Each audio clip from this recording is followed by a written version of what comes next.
Hey guys, Dave from Nerdarchy, for nerds by nerds, and today I'm hanging out with DM Scotty from the DM's Craft, and he is a basically an expert level master crafter. I'm sure many of you guys are even aware of him. His stuff is just amazing, and there's been a ton of clone channels since you've kind of been around. Not Oh yeah. and not in an unflattering way either. You know, No, not at all. No. Hey, first off, hey everybody, glad you're here. And if you're not familiar with the craft, I stick around because you might learn something and say you might have that eureka moment. You might be like, "Wow, I can do this. This is really cool." So stick around and see what we're talking about because this might take your game to the next level. Yeah, we were talking a little bit off air, and you had asked if we use much terrain, and we don't. And my response really was, I would love to play in a GM that does all the terrain stuff, but I don't think I really want to be one. And another two, we've talked about, we talk about you every once in a while on your channel and the cool stuff you do, and basically how I would just end up with like hot glue stuck to me all over the place. And, That's a very real possibility. we consider doing the parody channel, and it would be like Dave's Shitty Crafting or something. I should do a video where I just do something just crazy, and it just looks crazy and just as a fun. Do it as kind of a normal video and not like give an idea that it's supposed to be a joke, and then do maybe like an April Fool's. Maybe I could do like an April Fool's video. I've never really done one of those. Oh, there you go. Don't tell anybody. Just put it out there on April Fools and see what Hopefully happens. they'll forget by April Fool's. Yeah. The internet has a long, long memory. They do. But we have a whole nother year to go, so now we passed it. There will be a lot of stuff coming out between now and then. Right. So, first of all, I want to say, congratulations on the papers, and I'm glad that you're recovering now finally. Yeah, I'm not sure. I'm sure most people who follow me are aware of this, but I had retinal detachment. I had to do. It happened twice in the same left eye, and then I had an issue with my right eye, but they lasered it. I didn't have to surgery, so that was cool. And the doctor gave me a clean bill of health today, so hopefully from here on out I'll be good. Yeah, that's awesome. I mean, I'm sure you're expressing some frustration with that, and yes. Now you can finally get back to it. How long has it been since you made a video now? I did a video. I published a video a couple weeks ago, actually, before I couldn't be online anymore. And of course, all of DM Scotty's information is in the description, so you can find him on social media. He's got a forum, and of course, he's got a YouTube channel. So, when you started doing the craft thing online for D&D and for gaming, was there anybody else doing it? No, not really. Like a pioneer. Yeah, people call me the father of crafting, or they call me, the Gangster Love. Oh. Yeah, that too. Or the Bob Ross of crafting. There really wasn't anybody doing it, and that's why I did it. And I was kind of like, you can really tell that my style has changed from my earlier videos.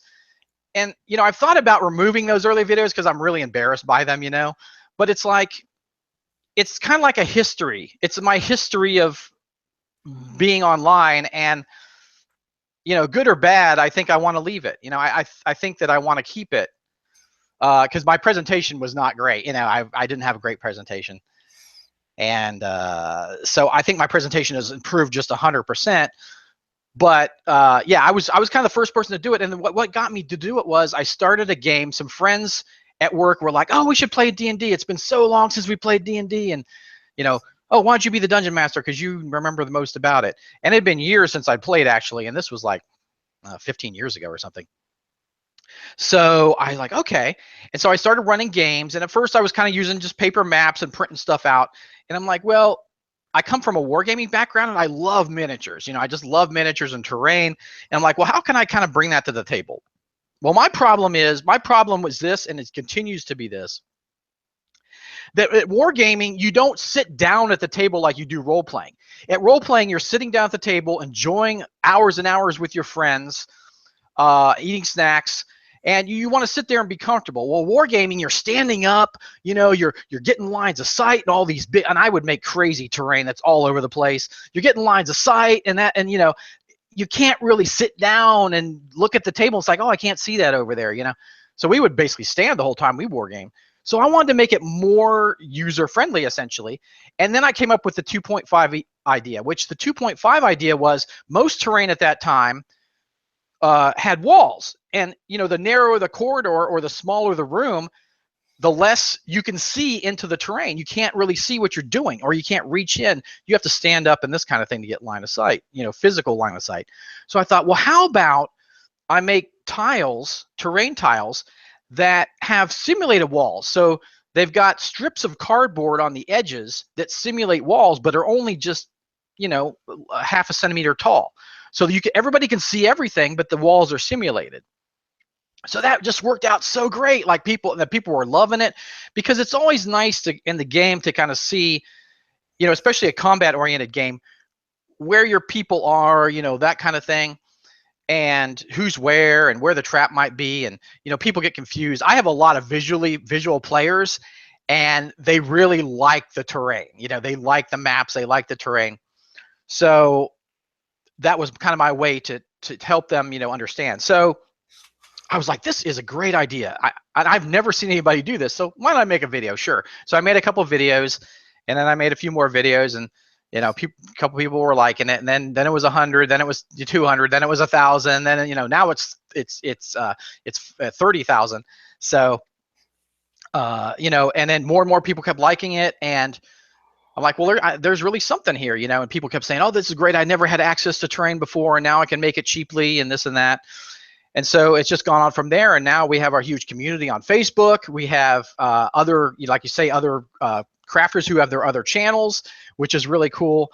And I love it because we all learn from each other. Which is super cool. How many videos are you up to nowadays? I'm over 600. Wow, that's a lot of videos. Yeah, that's crazy amount of videos. I'm like, how did I ever do 600 videos? Plus, yeah, and plus that type of video, it's a, you know, more of a tutorial, so it's a lot more work that goes involved into that. So you talk about your early videos, and I can definitely commiserate with the early stuff. I've actually recently been taking our year one stuff and turn it into audio files and just upload it to SoundCloud. And I'm like, oh, gotcha. And I'm like, I just have to not look, and I have to not listen, and just let it, just release it. Because yeah, I can't look at it. I can't even look at it. Yeah, I'm just so embarrassed. But you know, you got to start somewhere. And I'm with you. I'm like, you know what? That's where we came from. That's part of the history. And you know what? At some point, even those shitty ass videos connected with people out there, and they're like, oh, I want to do this, or, you know, I care about what this person is saying. Even those videos were so bad. Right. Yeah. Like I feel those videos. I mean, I did improve slowly over time, and then, you know, I feel I've reached my pinnacle kind of recently. But yeah, it's like, yeah, just you know, those videos really touched people and really inspired people, and I just hate to take. It's just, I don't know if it's just, you know, I like seeing that kind of progression, or I'm just willing to get beat up on. I don't know. I totally get it. You know, and like all the videos, even the bad ones, they're still like your babies.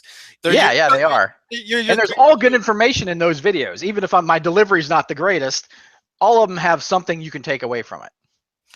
We had recently got a shout out from Shadversity, and like, as cool as that was, like, the biggest thing to me was that he actually acknowledged like how much better our production is now than it was before.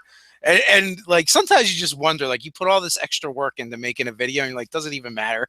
Like, so I think it does. I think it does. I think it does.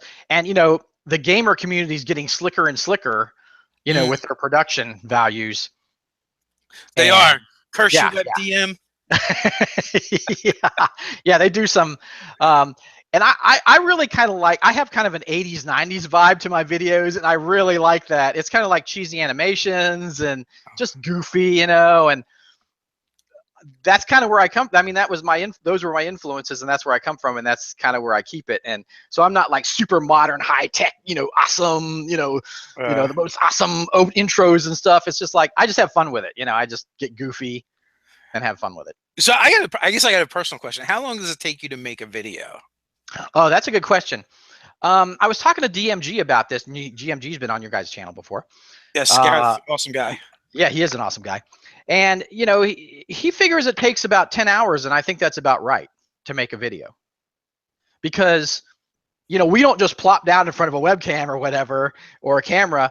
Like, you have to set up, what you're crafting, then you have to edit all that together. Then you have to, we do voiceover now. I used to do it live, like talk while I was doing the stuff, which wasn't great for editing. So now I just do all voiceover after I do the video. And so you got to do that. You got to lay those tracks down. Then you got to lay out, all the titles and all the other stuff. And yeah, it's probably about 10 hours by the time you put into a video. And that's give or take, depending on what kind of video you're doing. And do you have a release schedule? I do not. It's just whenever I get it done, whenever I get them done. I usually do. I was up to about 2 a week. I might push back a little bit on that. Maybe more like 1 a week. I think I was kind of getting a little burned out there, for doing videos. But I think I'll try to do more about 1 a week. Yeah. So, even two a week though, that's pretty much a full-time job, because I mean, a lot of people, they come, they hang out with us, they check out our channels, and they see like, oh, well, this video is 10 minutes or 20 minutes or whatever. And like, people don't think about like what actually goes into that 10 or 20 minutes. No.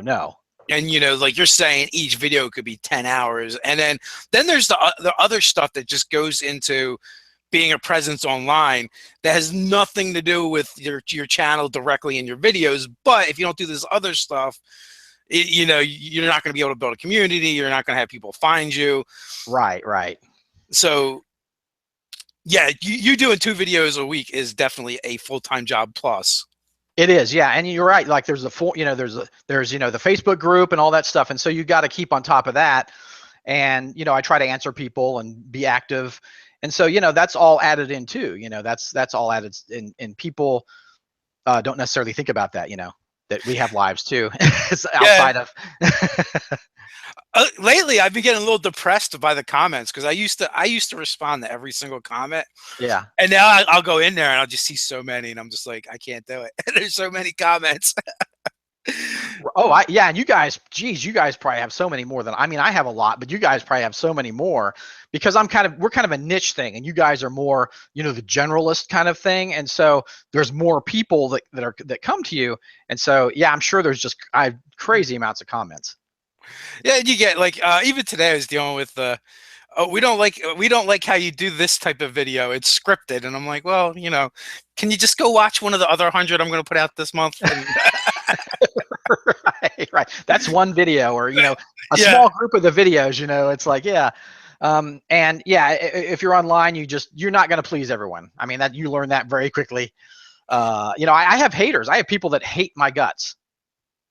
And I have no reason. I have no idea. It's just because I use terrain. Like, how dare you? You are an unpurist. And, you should burn at the stake. You should have a, stake up your butt. And I'm envisioning guys walking around with red armbands with black TMs, TOMs on the armband. They're passing out flyers with the most wanted. It's Scotty, DM Scotty. Yeah. But I'll tell you, with the few exceptions like that, our community is one of the best on Facebook. I get people telling me all the time, they're like, I only come on Facebook for this group. Or this is the nicest group of people I've ever been with. Because we don't tolerate assholes. It's like, if you're an asshole, you're gone. It's like, we're all about constructive criticism and learning from each other. And that's what it's about. And if you're not about that, then you're gone. There's no room. I think that's a really great part about the community as a whole. Like, every community has trolls and assholes. Like, it's just part of life. But I just feel like in the RPG community, we just got so many less. Yeah, I agree. So that part is really amazing about it. And very rarely do we ever even get trolls. Even on our live streams, like every once in a while you get someone, and we literally did one for We did our first live stream for the RPG Brigade Hmm. way back when they did their first online convention. And we had like we had one troll show up there, and probably just someone looking for live stuff to troll. Right. And then we literally probably went like 2 years before we got another one. Wow. Wow. I know it was amazing. Yeah, that is My that is. feelings were a little hurt actually. It is, it is hard to divorce yourself from that, because you're putting, I know you guys like me, you put so much into this. Like you're putting your heart and soul in this. And I'm doing this, I'm giving this because I want people to be able to enjoy it as much as I do. And, it hurts. It does hurt when people are abusive and mean. But I don't know. I was that we weren't getting trolled more often. oh yeah, yeah. It's very rare actually that I get trolled. So. I had my emotions surgically removed in an early. Oh, I see. Gotcha. Yeah. So don't have to worry about that. A while. It's been a while now, but we actually did something that you inspired, or I should say, the Nerdarchy Ryan did. Way back when we used to do these web comics. Yeah. And here's the DM Scotty inspired web comic. Oh, that's awesome. That's awesome. Ryan I remember that. And Yeah. see, it has a little DMcraft shirt on. Oh yeah. He did a decent job with this one. He did a really Yeah, good he job. did. That's fun. So let's talk a little bit about the DM crafting. I mean, there may be people on here that don't know what the DM crafting is. So we explained a little bit when I started my videos what I was going for, but the DM crafting is basically crafting to enhance the play at your game table. And I do all kinds of stuff. I do potions. I do terrain. I do inspiration holders. I just made a really cool inspiration holder for my Strahd game, which I'm really excited to do the video for. Really came out great. And so it's all this kind of stuff. It's mostly terrain, but there are other stuff too. And I do some DM videos and that kind of thing. I've done some Horde of the Dragon Queen and that kind of stuff. But so the DM crafting is, check out the DM's Craft if you're not familiar with it. And what we do is I try to make cheap terrain that you can use at your table that enhances, the strategic play of your game. So, you can see, if you have miniatures, you can, instead of having a grid map, you can say, oh, I have this room and my guy's here and the monster's here and the door's here and the table's here. And I show you how to do, how to do it cheaply and easily. My aim on my videos is that anybody can do it, because one problem I think we had with the terrain was there's a lot of war game terrains that look great. They look fantastic, but people look at it and say, I could never, ever, ever do that. Like that's just master skill, sculpting, crafting. There's no way. The point of view I have is I try to make it so everybody can do it. Even if you're the least craftiest person or artistic person in the world, that you can do it and it'll look decent at your table. Yeah, I will 100% agree with that. Like looking at your stuff, your channel as a whole, it's very approachable, and it's one of the least intimidating things I've seen as far as the hobby goes. Like if I were to look at painting like a miniature or something like that, forget about it. But right. Like the basic dungeon stuff that you do. The more advanced stuff, maybe not so much, but the basic, constructing the dungeon tiles, I feel like even I could do that. So, right. With minimal casualties. Yeah. And if it is more advanced, I try to think of ways to make it easier, so that it's not as hard. If it's a more advanced technique, it's not as hard if you were doing it. Like, for example, I did these cliff faces out of styrofoam, and that's a common material. People use styrofoam. But what I did use a hot cutter. You could use a knife, but I used a hot cutter, and I got the basic shape of the rock faces. But what I did is I took, instead of carving every little like nook and cranny into it, and hours and hours, I took a cinder block and beat the crap out of it. And it made it look like it looks like a great rock. You know what I'm saying? That's like could save you hours of crafting, as well as like, oh, I could never make anything actually look like a rock. You don't need to. You just beat it with a cinder block, and there you go. You're done. So I try to even the more complex things. I try to approach them that way. which that is awesome. Um, as a cheat too. Like a lot of times when we try and do things and we're not familiar with it, it's not that we don't have the skill, we don't have the knowledge, we don't know the tricks, maybe Right, we don't right. have a particular tool. And like even speaking to non-gaming stuff, even things like working on my car, like there's things I've done with my car that I hate doing it because I don't do it enough to be good at it, but you can do it, like changing the brakes or something like that. Hmm, hmm. But or so it's like, oh, I could do this thing, but it's going to take me like 2 or 3 hours, where this guy over here will do it in like 20. But Right. very long-winded explanation. But what I'm getting to is the fact that you're teaching the cheats, and those tips is huge. It just cuts the bell curve right in half. It does. And it says, the person says, I can do that. Like they're not like, oh God, this guy, he did all this little stuff, this little detail. There's no way I could ever do that. It's like, oh, I could beat it with a cinder block. I could do a rough shape and beat it with a cinder block. You know what I'm saying? It's like, it doesn't take that much skill. So yeah, it's like, that's what I really try to get across in my videos. You can do it. Frigginator, I'm doing breaks while listening to this. Good, come to my house, buddy. My breaks need to be done. And I'm just debating on whether I want to pay someone to do it or if I want to do it myself. And like the DMG was kind of an early adopter of my idea, and he refined it a little better than I did the initial 2.5D, which is the small walls, because he made it more modular, where mine was I kind of did each piece for the game because it was just cardboard and I was spray painting it, and doing a little bit of paint on it. It didn't really take a huge amount of work, but in the end, it turns out that it's less modular. So if your players go off script, Mm-hmm. and it is less work, to make a more modular sets and then just utilize those sets, which is where I've come to today in my crafting and my gaming with tilescapes. I have the tilescape is my newest kind of iteration of my crafting, and I don't actually put walls on the crafting. Or on the tiles. What I do is I put where the walls are by like either arches or doors or that kind of thing. So it's even more modular actually. Like you can make anything if you have no walls to worry about. You can make any shape, any size. Very, very circular. How much influence are you getting from the people that you in turn influenced? Right, right. It's very circular. They all have a lot of great ideas and different takes. And what I like about it most though is that I don't get a huge amount from them because I have a certain way I do things, but the community does. So the community might like the way that, say, Black Magic Craft does their tiles as opposed to how I do my tiles, right? Or how Wylock does his sets of tiles as opposed to what I do. So I like that the people have choice in how they aesthetically want to approach it.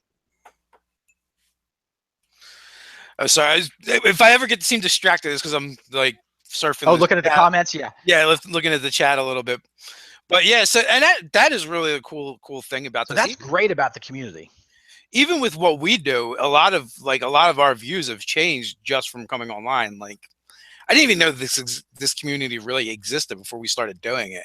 Right. I know a lot of other channels were like, oh, I seen Fistful of Dice or Dawnforge Cast or whoever doing this, and then I wanted to join the conversation, do the same thing. We actually we want to do something online with gaming, and someone had recommended starting a YouTube channel, and that was like my intro into the YouTube RPG community. Like, oh, there is this thing, and people really do this online, and like it's really expanded our minds on how we play the game. Oh, totally, yeah. So that that part was pretty awesome. Like I remember when I first started looking around, I found like Andrew from Dawnforce Cast, and I found Spoonie. Mm-hmm, mm-hmm. Unfortunately, I don't think Spoonie does anything anymore. I don't think he does either. He has some fun videos though. They're fun to watch. Oh yeah. He's Yeah. like he's a little cantankerous, but I think that's part of his charm. It is, yeah, it is part of his charm. So it seems like he hasn't done anything since like 5e first came out. Yeah, yeah. So what games are you playing in nowadays? I know you had said something about The Strange. Mm-hmm. When we were talking, I've seen some of you, you're talking about it, and I know you play 5e, and I think we play it for the same reason, because it's rules lighter. You know what I'm saying? There's a lot of DM input into the rules. You don't need like a huge framework of rules. And what I really like about 5e is it gives your characters enough interesting stuff to make your character interesting mechanically as well as in the game. But that's on the character. Like, unless the character's breaking the rules somehow by mistake, the character has their own rules, and then as the DM, you have the rules that run the game, right? And the rules are very DM friendly to run the game. So I think it's kind of like the best of both worlds. And that's what I like about the Cypher system, or the Strange Monty Cook system, because his system is easy and great to run, and story-based. And I like to be a little story-based, but it's got enough meat on it, that you can make a character, and like, here's the rules for your character. Here's what you can reference for the rules. And that's on the character more. That's less on the DM and more on the character. If you forget you have that ability, well, that's your fault. That's the players have to have some responsibility in the game. The DM is not your mother and shouldn't have to, every rule tell you. I mean, unless you're starting, but if you know the game, you reasonably know the game, you should know the rules for your characters. And I feel like D&D 5e and the Cypher system really have that nice enough crunch, but are really open to the story and kind of the rules flexibility for the GM and GM. Yeah, with 5e, it feels like an amalgamation of all the best things from all the editions. Like, they didn't do anything new or groundbreaking. All they did is kind of take everything that most people, for each, I almost think they just said, hey, what does D&D mean to you? And they've asked everyone from each edition, and they kind of just took that stuff and poured it into one big pile for us to play with. Oh, totally. Like, this is D&D. If you don't like playing D&D, you won't like 5e. You know what I'm saying? Because it is D&D. But if you do like playing D&D, I think this is the best. People might shoot me for this, but I think this is the best you're going to get. Like, as far as D&D goes, I think 5e is probably the best you're going to get. So I'm looking at the Orc Boss. I think Star Wars Fantasy Flight also has that nice fluff crunch balance. Dude, you are out of your freaking mind. That game is so super crunchy. Now, I like it. I like the game. I've played it and I will play it again. I enjoy it. But that game is very rules heavy. That is like the sci-fi Pathfinder. Right. Almost. And then there's the other end of the spectrum. There's like Fate, and Dungeon World. And Dungeon World is fun to run. But those games, those Apocalypse World engines are fun to run, but they are very dependent on the DM. Like, if you just have a mental fart, or you just can't think of something, at that moment, you're kind of screwed, because it's really dependent on you coming up with the results of the dice. You know what I'm saying? Whereas other games like D&D, you can let the dice kind of, more mitigate that, as far as having to explain everything. You know what I'm saying? But in those more story-driven games, especially Apocalypse World, it's very heavy on the GM, and you got to be ready for that if you're going to play that system. Yeah, that's one I've not delved into yet. It's on my list. I own it somewhere around here. Yeah. Recently played in some Fate Accelerated. I probably have some more Fate Accelerated coming up, and we did a Shadowrun game with Cypher System. That was fun. Oh, I bet. We took basically a awesome game campaign setting world, with which I think everyone except for the hardcore Shadowrun fans pretty much agree that the rule system for that game are always horrible. Yeah.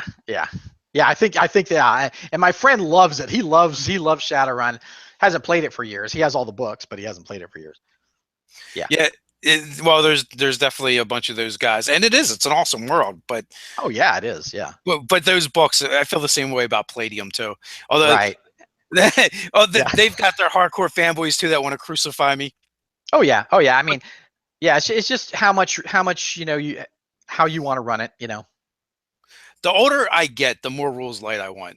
I agree. And the more I was exposed to those story-driven games, the more I want to bring that to D&D and Cipher System and that kind of thing, which is easy to do actually with 5e and Cipher System. Very easy to do, and you're not overwhelmed with rules, and there's enough interesting character stuff to keep the players happy. So Dungeons and Glue Sticks, I miss Palladium. You don't have to miss it. People are playing it somewhere. I'm sure you They can are, find yeah, a game. yeah. You can find a game of it. In the one Yeah. shot group for a while, they went on a tear with Palladium games. Oh wow. I used to play the what is it? The Super World and RuneQuest, the Chaosium. Well, Cthulhu, was Chaosium. Are they still? I think they are still, aren't they? But yeah, I used to love the Chaosium system. There's a bunch of rules like games that are on my list that I haven't gotten to, like Icons. I know we've played quite a bit of second edition Mutants and Masterminds, and then some third edition. Mm-hmm. But I know Steve also did Icons, so I wanted to check that out as well, because I believe it's like a rules light version of Mutants and Masterminds. Right. And the rules light is funny because the Cipher System does this too, but Dungeon World and the like of those, the Apocalypse Engine, you don't roll any dice. Like the DM doesn't roll any dice, and you would just attack the players and they roll their defense and their attacks and all that stuff. You don't roll any dice, and the Cipher System's the same way. But my players were weirded out by that. Like they didn't like that. They like me.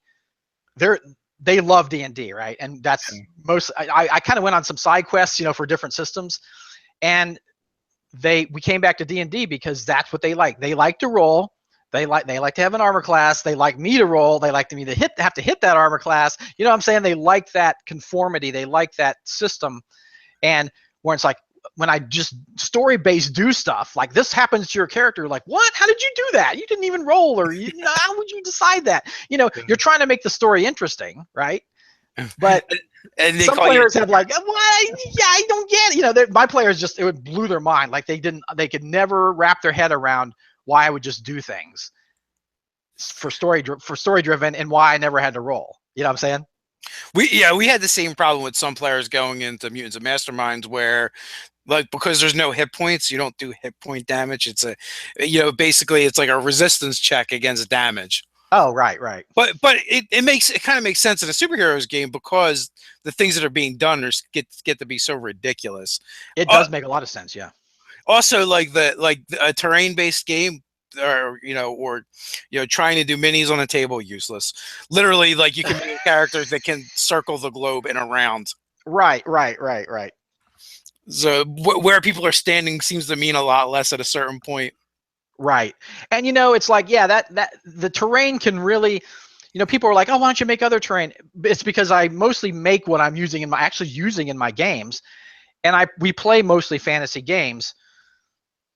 People have asked me for sci-fi terrain and that kind of stuff, but you're right about that point. It's like certain games, when a player can just teleport or can travel across the world or whatever, you may make an encounter and then they don't go to, what I'm saying? It's like, that's where modularity can come really a lot in handy, because players go off track all the time, and whatever you plan, they're going to go off track. Yeah, and that can be a problem with terrain too.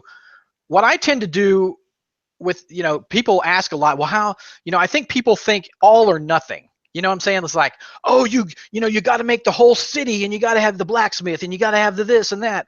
No, you don't. You just role play that like you normally would. And then maybe if there's an encounter in front of the blacksmith, you might put the blacksmith little building out there and then a couple pieces of terrain, and you're good to go. You know what I'm saying? It's like, you don't need to build the whole town, you know what I'm saying, to have an encounter or to have a terrain encounter.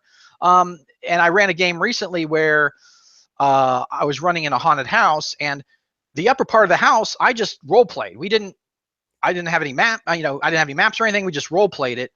And it was all more just spooky stuff. It was more spooky stuff as opposed to like actual combat encounters. And then when they went to the basement, I did the basement out in terrain because there were some more combat encounters and that stuff. And it was really, it was just fun, kind of fun. But yeah, so you don't have to lay everything out. You don't have to build the whole house. You don't have to build, you know, every single thing. And you know, I tell players, you know, kind of when you're going to start building stuff, build the basic stuff first. Don't build, you know, Tiamat's idol or whatever, you know, that you're never going to use until their 20th level. Build the basic stuff first, and then you can always build on that. And if you have to lay stuff down and you don't have everything you need, just like you would in a normal game, just explain, oh, there's a table here and there's this and this here, but here's the room. You know what I'm saying? It's like, don't stress if you're going to start this. I think people stress themselves out a bit, like, oh, I don't have every single thing I need in the room and blah, blah, blah. It's like, don't worry about that. It's like, you can explain everything you need in the room. And if there's pictures on the wall, I don't have walls in my games. You can explain that there's a picture or a rune or whatever on the wall. You don't need to make everything. So do you have any like organization tips? Like what would be your top one? Like, because I just envision someone that does this and makes all this terrain, and if it was me, I'd be like, all right, I know I have this thing somewhere. Right. A couple things keep me sane. One is I buy stackable tubs of clear plastic and group up terrain in those particular tubs. So I might have, and these stackable things are carryable, and 3 or 4 you can put on a stack, and they just clip together. I got these at, I live in Ohio. I got these at Myers, but I'm sure you can get them other places. But I'll put like maybe all the loose shrubbery and brush and stuff like in one. I'll put all the fire effects maybe in one other one if I'm expecting fire. I'll put, you know, like wooden items or furniture in one. You know what I'm saying? I try to keep them separate so that I could access that stuff if I need to. And 2 is I've got some like tables, like folding up tables, those long tables. You can get them cheap now. They're fold up long tables, and I'll set up terrain on those. I'll use boards. I'll use the foam core boards, and I'll either cut them in half for a smaller terrain, or I'll just leave it a whole board for the big one, and I can pre-set up stuff on those. Now, like I say, you might not always use all that stuff, you know, but some things to have them pre-set up is good, because you figure, well, if you have an encounter with the boss, you figure they're probably going to go to where the boss is, or if you have a key encounter, you figure they're probably going to go there. If they don't, that's okay. If they don't force your players to do it. You know what I'm saying? Like, don't make your players do something that they circumvent just because you made it. That's a danger that you can really get into. For example, I had a game where this poor warlock got nabbed by a manicore, and this manicore just punished him. He like dragged him in the air, took him to like 0 hit points, almost killed him, threw him on the top of this dilapidated tower, ripped his clothes off, took all his stuff, and just like heckled him, you know, from the other side of the tower. And the tower had a floor on the top floor that was broken in the center. So he was just on this precipice, this wooden precipice, naked, nude, and the Minotaur's on the other side with his stuff, you know, saying, you know, and torturing him. And like, he wanted the party to come try to rescue him, right? So I had this thing where they're going to have to come up through the tower, you know, and get him, and, you know, all this stuff. And the Minotaur, or I'm not the Minotaur, the Manicore had told him, there's a curse on this tower, and if you try using any magic, you'll be cursed. And he's like, oh, crap. So he didn't know, you know, if he could even use magic. Well, he ended up using his mage hand, and he went over and grabbed his pack, and he had a potion of gaseous form. And he's like, it's funny, he said, when I got this, I was like, I'm never going to use this. And now this was the perfect opportunity to use it, because he took the gaseous form, floated down the Minotaur was off tormenting his friends. So he took the gaseous form potion, just floated down the tower, and that was it. He got away. So there was no going up in the tower to rescue him. There was no coming down the tower. So that's a case where, you know, I built this stuff, you know, I had the stuff ready to go, but he circumvented it. So like, don't, you know, take that away. You know, if a player has a great idea or they do something, don't take it away just because you made terrain. So that's a warning.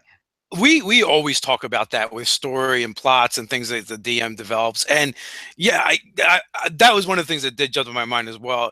Like if you were invested in your story before, if you spent a couple hours with some cardboard or some glue, maybe Hmm. even got some razor cuts on yourself, Right. really invested. So we Right. do this thing during the live chats where we go into the chat for a roll call and see where everyone's from. Cool. Uh, hey, you're in Ohio. Are you going to be at Origins? I probably am. Yes. I will be there as well with staff writer Doug. Cool. So We'll have to hook up. absolutely. So we got Cleveland with staff writer Doug. Here, wherever that is. We got some more Ohio. We got Chicago, upstate New York, Michigan, um, Florida, PA, Washington State, Dallas, Norway. I was gonna say I haven't seen anyone from outside the state yet. Texas. Keep them coming, guys. So this time I just asked for the roll call in the chat. So they're a little behind.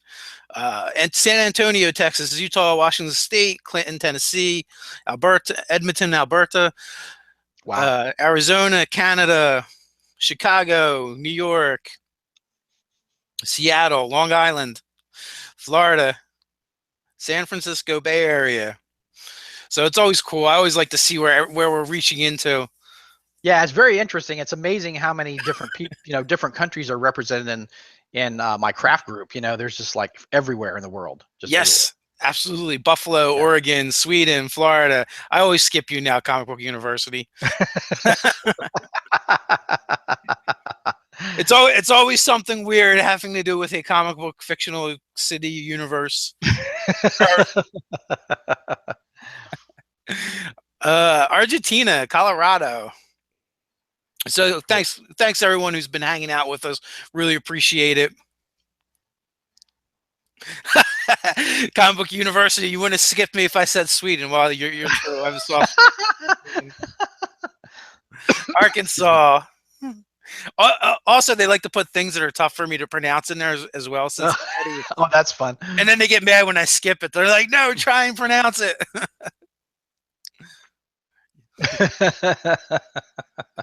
So it's definitely one of the highlights of the chats for me is just seeing where everybody's from and the diversity. And sometimes I look and go like, "What time is it there? What are they doing here?" Right, right. It's amazing. It really is how many different people from around the world, that you never would have thought that you would have touched or contacted or, just it's really cool. Yeah, you're actually not that far from us. I mean, in the bigger scheme of things, we're in New Jersey. You're in Ohio, so that's like, Hmm. I can drive there in less than a day. So I Right, consider that right. pretty close. So you said so you got a couple games. Oh, you know what? How long you been playing The Strange? I have not delved into that one yet, and that's another one that's on my list. Oh, I love it. I've been playing it about a year, Okay, and and you're you you understand. Oh, sorry. you had already said this before we started, but you're always stuck being the DM as well. Yeah, yeah. Although I am a critical player. I mean, I don't come out and be critical, but I tend to be like, oh, I wouldn't have called it that way, or oh, I wouldn't have done it that way, or I guess I'm probably a bad player anyway, which is I've probably good. I've heard quite a few DMs say the same thing though. Yeah, it's I, hard to get out of that mindset. It's hard to get out of that DM mindset. Although this, you guys should check this out. DMG is actually producing the video for this, but was it over a month ago? DMG did a video with us with his 7DS system, which is an interesting system. And we were all like peasants starting out in this town, and something happened, and we got the role play together. It was DMG gaming it. It was Drunkens and Dragons. It was Jeremy from Black Magic Craft and me. We were the three players in the game, and we had a blast. We had a really fun time. I must say that the DMG really knocked it out of the park. Like I wasn't in that game thinking, oh, I would have done it this way. You know what I'm saying? There was no point in the game where I was like, oh, I wouldn't have made this call, or I would have done it differently, or that never crossed my mind. And we were having so much fun and role playing that, yeah, that never crossed my mind. So he just knocked it out of the park. So hopefully he'll come up with that video soon. Yeah, Gareth keeps trying to rope us into a game, and it's just so hard to sync up all of our schedules. Yeah, yeah, and being in Australia, right? I mean, he had to bend over backwards for us. We're all over here, Yeah. and so yeah, he bent over backwards for us. But we had a blast. We were all just like piddly peasants in this town. It was just really fun, and we just had this trippy adventure. And I was a farmer. My name was Pivel, and I had my mother was an adventuress named Gloria Maximus, and she she got pregnant with me, spat me out at some peasant's home, and then gave them, here, take care of this kid, and left. Went back to adventuring, like got rid of me. And so I have this legacy of this awesome adventurous mother that I've never actually ever seen. So that was fun. And Jeremy's character was this gravedigger, and he was crotchety old gravedigger. And Drunk as the Dragons was a dwarf, which he's the perfect dwarf anyway. And so yeah, it was a blast. I must say that was one game that I wasn't DMing, thinking, oh, I would have done this or I would have done that. I can imagine. I imagine Gareth is an awesome DM. Oh, he is. He's very good. He's so wacky and crazy to begin with. Yeah, he is. He's fun. It was a lot of fun. And we were talking about the Strange. The Strange, the setting attracted me so much because do you know the idea behind it? Loosely, like they use a lot of words I don't really understand, like transdimensional. Right. It's kind of like Stargate, it's kind of like those kind of other wrapped up in one thing, but it's basically the characters. There's alternate. The Strange has created these alternate worlds. The Strange is this dark energy network around Earth that's created these alternate worlds, and they call it fictional seepage. So our fiction and our myths and kind of ideas seep into the Strange and create these worlds. So like there's zombie worlds because zombies are real popular right now. They have a fantasy version that was uploaded to the Strange by this doctor who was trying to plug a hole in the Strange. But there's all kinds of these cool worlds, and what's really neat is the characters are special and that they can translate to these other worlds, meaning they can go into a trance and their body is destroyed on Earth. They're just basically disintegrated, and they reappear in the translation as they would appear in that world. So if you're a fighter type, right, and you wear bullet armor, you wear bulletproof armor, and you have a big gun, you might appear in a fantasy recursion as someone who wears chainmail and has a sword. Like your stuff will translate to fit you into the world, and your skills will translate.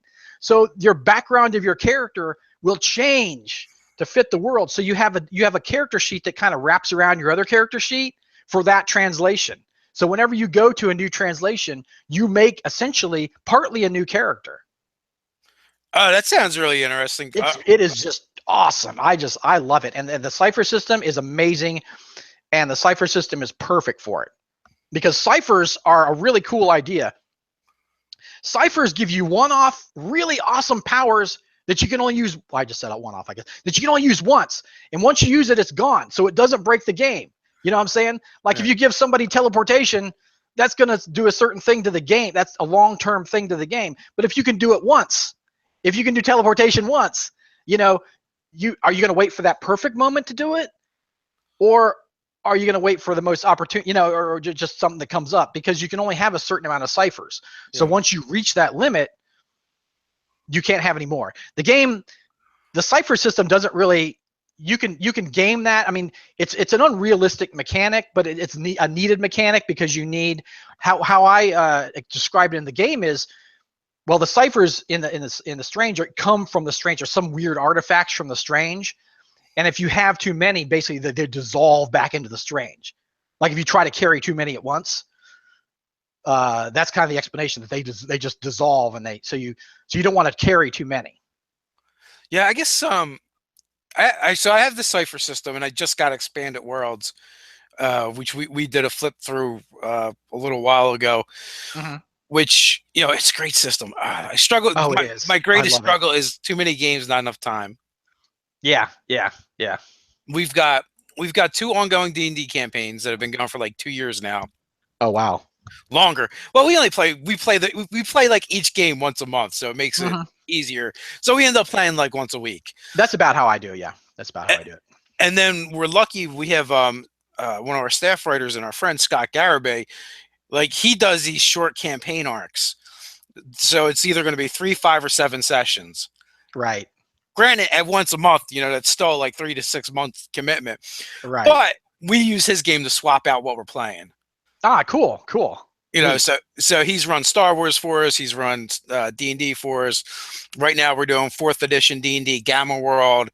Cool. Before that was the Shadowrun Cipher system. So we're always like, so we use his game to kind of like experiment. Plus, the guy is like incredible when it comes to learning new systems. Oh, that's awesome. That's awesome. And so we're able to be like, all right, Scott, we want to play this. Just tell us what we need to do. And that's how we that's how we're learning new systems now. So That's great. We've mentioned Gareth a couple times, and he does the 7D system. And over on Patreon, we take their questions and throw them out here. And he actually had one for you. And who's your daddy and what does he do? My daddy is named David G. McFarland. He has been a personality in Dayton for years. He's been a jock. Like when he started being a DJ, it was basically the birth of being a DJ. You know what I'm saying? He worked his way up, came to Dayton. He was on Dayton, actually country for a long while. He was in that kind of golden age of country, where, Crystal Gale and Merle Haggard and, Kenny Rogers and all those amazing people at that time. He's actually met a lot of those people. He had an amazing career. He had a television show, a local television show called Bowling for Dollars. He is an amazing personality.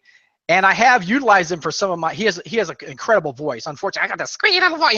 I didn't get his great voice, but he has a fantastic voice, and I've used his voice in several of my videos. And I actually, in my October videos, I used him as Count Craftula. I dressed him up as Dracula and had him come on and in the green screen, and we just had a lot of fun with it. But he's a huge ham. We both love science fiction and fantasy and movies, and he turned me into the geek I am. And yeah, he's an incredible he had an incredible career, incredible life. Wow, I wasn't even expecting an answer for that question. I didn't, because it's Gareth. Like he's asked questions before, and sometimes there's like an inside joke or something, and it's Gareth being Gareth. But that's really cool. So when you said jock at first, right? My mind went to like sports. Oh, right. No, I mean disc jockey, right? Yeah. Like, oh, he was a football player. He must be very disappointed. He had an earned for a son. They used to do remotes. They don't do those crazy remote things anymore.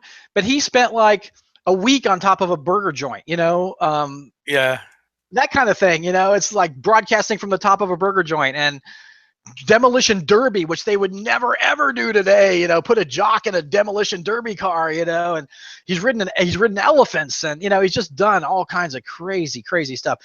He told the worst thing that ever happened at a remote was they were doing this thing, and this was years and years ago. They were doing this thing for like Santa was going to dive out of a plane and give kids the candy, or give candy to kids. Sorry, candy to kids or something. And he dove out, and his parachute didn't open, and he just plummeted to the ground. Oh my God! So imagine being, announcing this, and having to like, like, what do you say?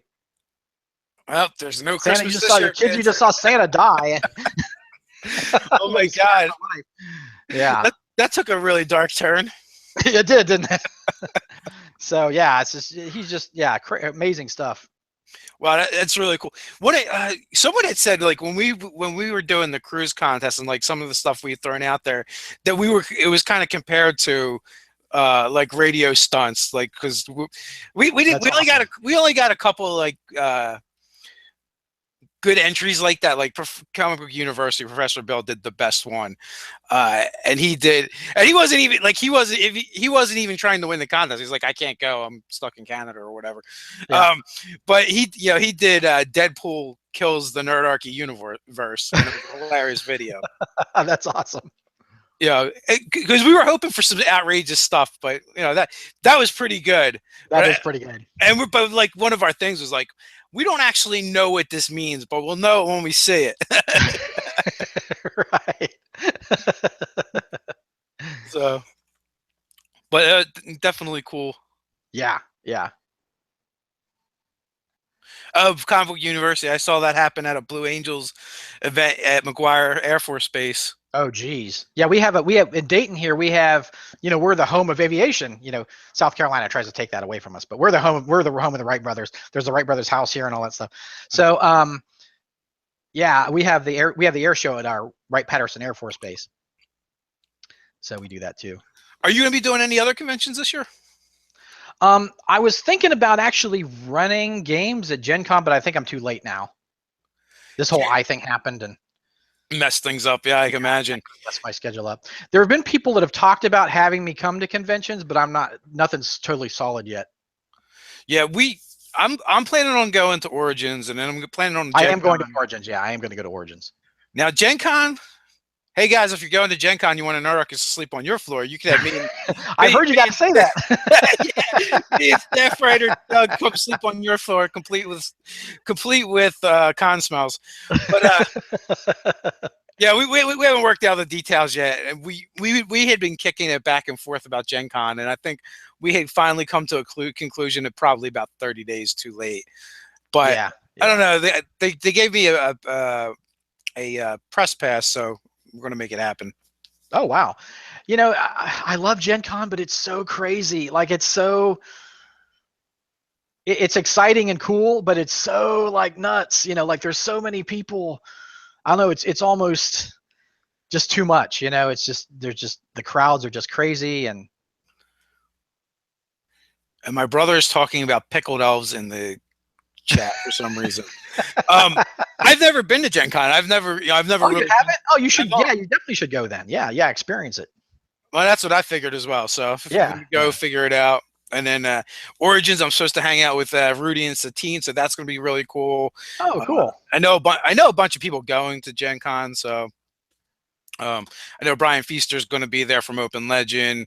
I believe Andrew Armstrong's going to be there. Cody from Taking 20, I think, is going to be there. So there's going to be a ton of people that I know there. So I will find a floor to crash on somewheres. Yes. And Gen Con is cool though, because I always see people that know me, and hey, DM Scotty, yeah, and well, you've been around for a while. I have. It's been like 5 years. For some reason, I actually thought you had started sooner. No. I'm like, DM Scotty is probably like the first guy on the internet ever. I don't know about the first guy, but I was there was the brigade, the RPG brigade and stuff like that, but definitely as far as crafting goes, as far as I know, I was definitely the first as far as like DM crafting. Yeah. Before we got started today, I was doing a little snooping around. And I saw you started about 5 years ago, and there was a few that were before that, and I'm like, well, if it wasn't DM Scotty, it's got to be Tim. Right. So, but it's cool to be part of this community. Oh, it is, and that's really cool though that you do have that claim to fame. Like you were the first one doing D&D crafting out online, so. Yeah, as far as I know, this kind of tile thing, I mean, there are other people doing like, Hearst Arts molding and stuff like that.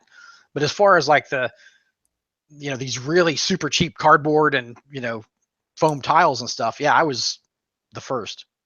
What about, was there any guys doing like wargaming? Oh yeah, there's a ton of guys doing board gaming. No, not board, war. Oh, wargaming. Oh yeah, there's tons. There's tons and tons and tons of people doing like 40K and stuff like that, there've always been a lot of those, but yeah, as far as the RPG side of it, no. So for your videos, did you look to any of those guys for kind of like inspiration? I had always watched those kind of videos, being a crafter myself, and I was at one point I was selling terrain on eBay way back, and then the economy crashed, and then I quit, and all this kind of thing. This was before the house. This was I think the crash before the housing maybe, but I quit, and there was kind of a group of us on that time, which I think Terrainaholic Bill Foreman was one of them, and we were selling a lot of terrain on eBay for war games and stuff, and then I got out of it, but I've always loved it. And then when I started running D&D again, I really wanted to bring the terrain back. I wanted to bring the terrain back to the game because I love miniatures, I love terrain, and it really does add something to the game. It's like you're looking down on this little world, and I may even do, like I mentioned that I do terrains and stuff for combats, but I may do a bar. Like I may do a bar, preset it up, and then put it on the table, and then the players can actually move around and like talk to people.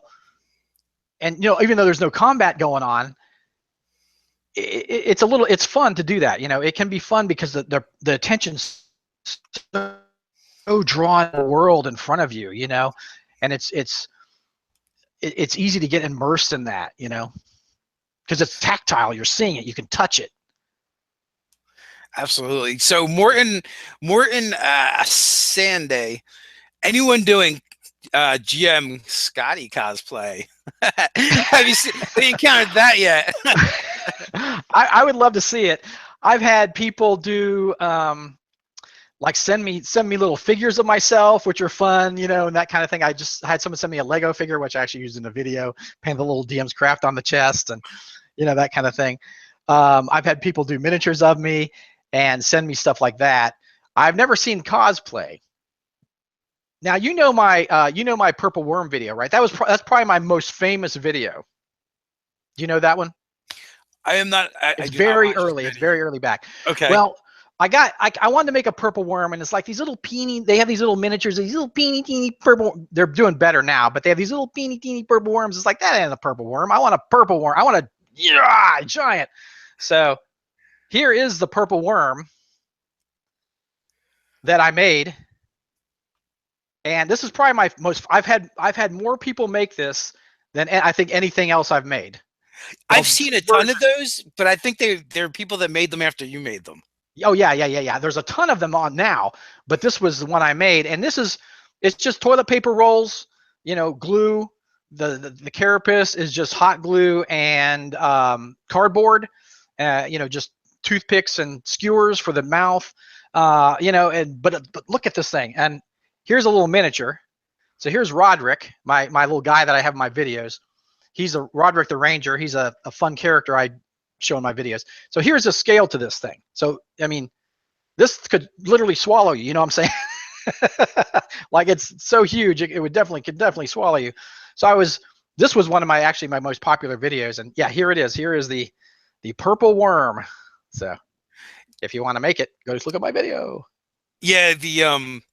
My pet peeve with this edition is the miniatures, the lines that have come out, and one of the things about third edition that they did really well was the miniature line that they put out when they put out, True. That edition. It was the best one. They were plastic. They were pre-painted. All the things that I love for a lazy dungeon master. They're great for lazy painters, right? And when you have so many, it's hard to paint that many. But and they were just so good. Like Ted is my partner, but he's also my brother-in-law. For Christmas, I had gotten him the red colossal. That appears in some of our videos, and that thing is amazing. Like, they put out a Tiamat that thing could like squish by sitting on it, which is what annoys me the most. Yeah, and I get it. Like, it's just not cost effective to make minis like that. But when you put that sucker on the table, I don't care. And you put your miniatures on the table, that's so intimidating. The minis literally fit in its claw or fit in its mouth. Oftentimes we pose him with miniatures in his, in a claw or in his mouth, just because that's what I'll do too. Yeah, it's like And that's how it should be when you're fighting a dragon. It should be like, oh my God, it's Godzilla. What the hell am I going to do? Right. Yeah. I'm like, your sword is like a pinprick to it. Yeah. Yeah, your players should be terrified when they fight a dragon. Havoc Films. Hey, Scotty, have you ever done any Diablo themed crafts? Um, I was never a huge player of Diablo 2. I played the new Diablo, and in a way, I call my tilescape system the isometric terrain system because it kind of is the Diablo system. It's the rooms with the doors and the archways, that define the space. Because the wall has to disappear when you're playing the game. The wall has to disappear, right?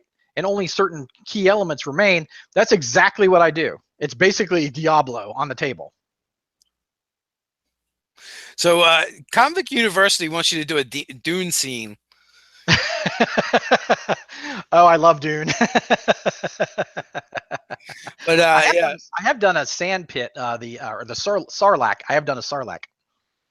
So that is your foray into sci-fi. Yeah, I have a few. I do have a few sci-fi videos. Not many. There's probably a dozen, total sci-fi videos. So all right. So Nerdarchy. Well, the artist formerly known as Nerdarchy Ryan. Uh, I think pop culture tabletop crafts would go over huge. Have you ever thought about doing something like that? Just kind of like doing something like for, maybe less practical, but more like fun. Oh, right. I mean, I do fun. I do like fun sculptures and stuff. Yeah. It's not all just practical stuff I do.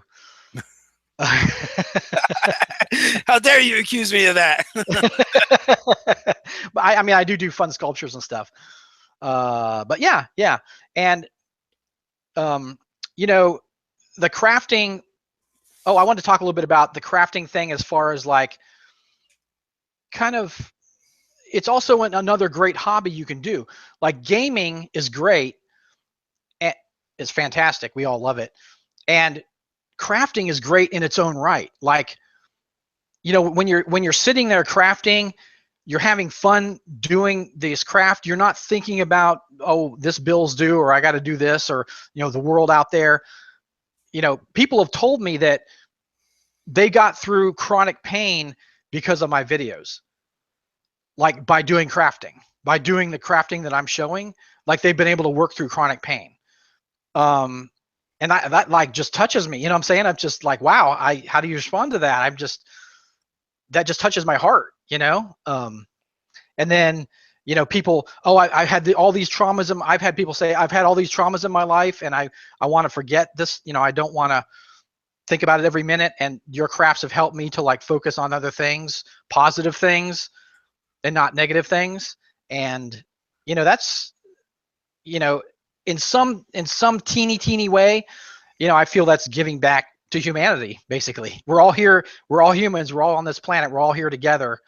And I know it's a very, very small contribution, but hey, it's a contribution, No, I feel like anyone's been doing this for a little while and has any kind of following, they get those kind of emails and messages where like whatever you're doing is connected with another human being, Right. And help them in some way. And we never think about that when we're doing our thing. Like, someone's chronic pain or someone's chronic depression or whatever the thing is, the funk you help pull them out of.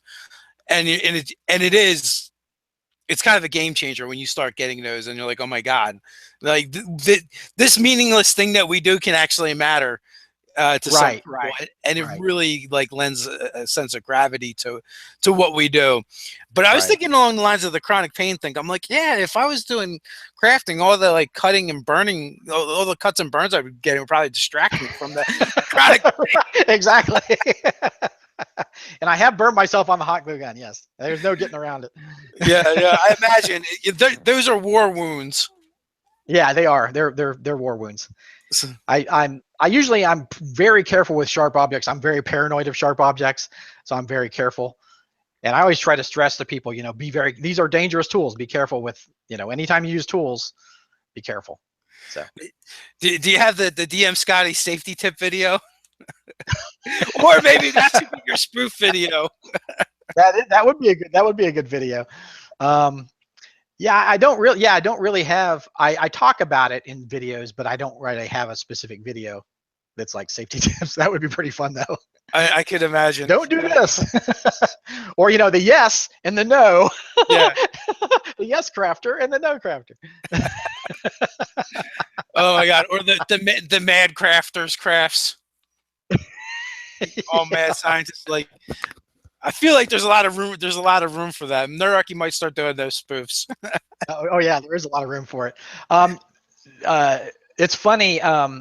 Drunkens and Dragons and I did a spoof of each other. I called it Coffees and Catacombs, and I was drinking coffee and I was trying to be all relaxed, because he's kind of spastic. So I was trying to be all relaxed, and everything. And it was pretty funny. And then he did a DM Scotty rap, which if you've never seen it, you should watch it. It's freaking hilarious. Oh my gosh, it's the funniest thing ever. So I'm absolutely going to look for that now. fell out of my chair. Yeah, just look at Drunkens and Dragons and DM Scotty, and you should find it. It should come up. So we're like an hour and 10 minutes now, so I'm going to wrap things up. I do appreciate you coming on, Scotty, and I'm sure the fans all appreciate it too. We've had like 70 some people here, I think, at the peak, so that's really cool. Oh, awesome. Yeah. So once again, thank you. Thanks everyone for hanging out, and until next time, stay nerdy. Yes.